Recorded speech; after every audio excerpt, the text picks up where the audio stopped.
ప్రముఖ పారిశ్రామికవేత్త కీర్తిశేషులు మన్నె సుబ్రహ్మణ్యం 56వ జయంతిని ఘనంగా నిర్వహించారు. ఆయన జ్ఞాపకార్థం కుషాయిగూడ పారిశ్రామిక వాడలో మన్నె సుబ్రహ్మణ్యం చారిటబుల్ ట్రస్ట్ మిత్రమండలి ఆధ్వర్యంలో రక్తదానం, అన్నదానం ఏర్పాటు చేశారు. సుమారుగా 500 మంది రక్తదానం చేశారు.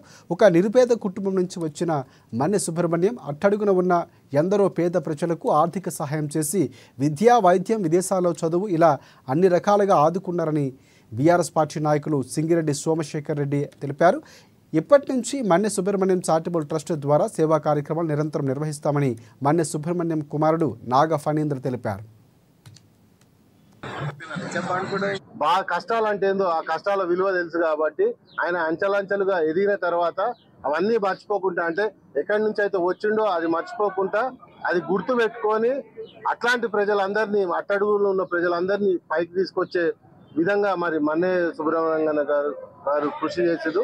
రానున్న రోజులలో వారు లేని లోటును తీర్చే విధంగానే వారి కుమారుడు మరి నాగ ఫణీంద్ర గారు కూడా రానున్న రోజులలో మన్నె సుబ్రహ్మణ్యం చారిటబుల్ ట్రస్ట్ ద్వారా మరి ఉచిత విద్య, అలాగే ఉచిత వైద్యం, నిరుపేద కుటుంబాలకు ఎవరికైనా ఏ ఇబ్బంది ఉన్నా ఖచ్చితంగా వాళ్ళని ఆదుకునే విధంగా నేను ఉన్నా అనే రకంగా రేపు రానున్న రోజులలో సుబ్రహ్మణ్యం గారు లేని లోటుని మరి ఫణీంద్ర రూపంలో జనాలు చూసుకునే విధంగా ఫణీంద్ర గారి అడుగులు కూడా రేపు రానున్న రోజుల్లో ఉంటాయి.